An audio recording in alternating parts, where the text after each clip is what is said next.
I've noticed something interesting with athletes recently, and it all starts with this little pouch. A new type of nicotine product in the U.S. is going viral. Zyn is taking over the market. It's Z-I-N? Is that how you say it? Z-Y-N. Z-Y-N? These are Zyns, small, smokeless packets that deliver nicotine without tobacco. And with the FDA allowing marketing of them earlier this year, sales have been exploding in the U.S. We've seen them go from almost nothing to probably 50 to 60% of our daily sales. In my mind, at least, athletes are supposed to be the pinnacle of health. So why are so many using nicotine regularly? I've spent days digging through research papers, watching interviews, and trying to untangle how this strange trend even started. The deeper I looked, the more fascinating it got, because this isn't just some new thing, it's the next chapter in a long, interesting history of athletes and nicotine. And it made me wonder, does it actually help?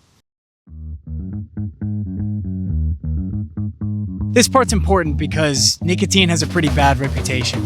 Nicotine is a bad seed. It's just a nicotine withdrawal. Decades of research link it to addiction and harm, especially when it's paired with smoking or chewing tobacco. So my first question was, what actually is nicotine? Like, what is it doing in the body that makes it so addictive, and why would athletes want to use it? Turns out, nicotine is just a natural chemical found in the tobacco plant, but also in tiny amounts in potatoes, tomatoes, and even eggplants. Don't worry, your fries aren't getting you buzzed. Here's where it gets interesting. Once nicotine hits your bloodstream, it locks onto specific receptors and flips a switch. Dopamine floods in, and suddenly motivation, alertness, and even your mood jump up. And that's not all. Nicotine also boosts acetylcholine. Here's how neuroscientist Andrew Huberman puts it. The neurons that were involved in trying to figure out the solution to that Wordle or crossword puzzle are active, and then acetylcholine is released, and all of a sudden, those neural circuits get a boost. And believe it or not, our ability to perform that crossword puzzle gets enhanced. And so it's literally like a neurochemical attentional spotlight. But here's the trade-off. The same brain effects that make you feel so locked in are what make nicotine so addictive and hard to quit. So does all of that actually make you a better athlete?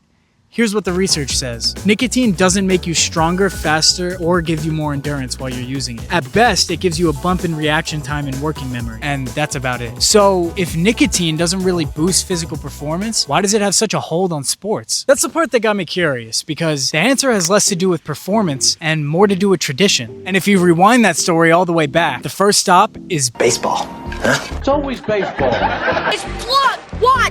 Chewing tobacco? Tobacco, man. All the pros do.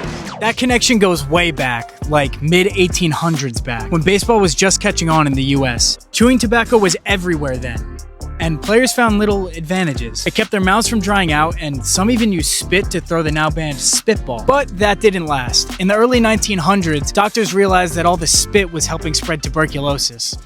Not exactly a great look. So chewing tobacco started to fade, and by the 1960s, cigarettes had completely taken over the country.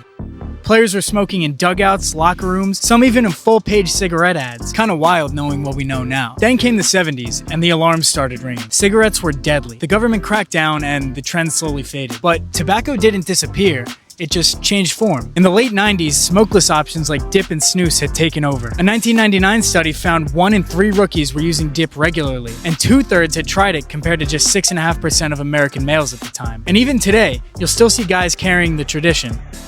But the game's changed, and tobacco has given way to something new. Zyns. They've quietly taken over pro sports. Every dude, every bro I know Zyns. Where are these bros? These are the same in the kind NFL. Yes, sir. Yes, sir. Throw those in there. Yes, sir. Soccer? 40-50% of players, maybe that much, do you think? Maybe more. Even combat sports. Some athletes swear it helps. And I don't know if I should say this, but there's a secret trick that I don't know if it's true or not, but I'm just throwing in a few Zyns, you know? Oh, yeah. Others say it's just a cleaner swap for tobacco. The reality is, even athletes are split on this. Some admit they're straight up hooked and can't get off of them. And that's where the debate really starts. Do Zyns actually give athletes an advantage, or are we just looking at another old addiction in a new form? But here's what I keep coming back to. Let's say there's a spectrum. On one end, pure performance enhancement. On the other, too risky to mess with. Where does nicotine actually sit? Because that's the question, right? How do you know what's worth the boost and what's just not worth the trade-off? Like today, I had a coffee before my workout like millions of other people. Was that just me giving myself a small boost? or me feeding a caffeine habit. Personally, I'd put caffeine somewhere around here. What about steroids? For a bodybuilder, they might feel like the ultimate performance boost, but most people would say the risks clearly outweigh the benefits. So where does nicotine go? Does the focus and calm it brings outweigh the fact that it's addictive and linked to cancer? To help me understand this, I wanted to see how leagues draw the line. In 2016, Major League Baseball banned all tobacco use on the field. The tipping point? The death of Hall of Famer Tony Gwynn, who died from mouth cancer he believed was caused by years of chewing dip. But not everybody was on board. Some players pushed back. One said, "We're grown men. People in the stands can have a beer, but we can't do what we want? That's a little messed up." That push and pull between performance, health, personal choice, tradition, it doesn't come with an easy answer, and nicotine sits right in the middle of that debate. Even the World Anti-Doping Agency wasn't sure. In 2012, they put nicotine on a monitoring list just to figure out if it's fair and safe for athletes. And the one thing every expert I've seen agrees on, if you're not already using nicotine, there's really no reason to start. And after everything I've learned, I'm with them. So here's where I've landed. The science is pretty clear. If your main goal is physical performance, nicotine probably doesn't move the needle. But those boosts to focus, motivation, alertness, they're real.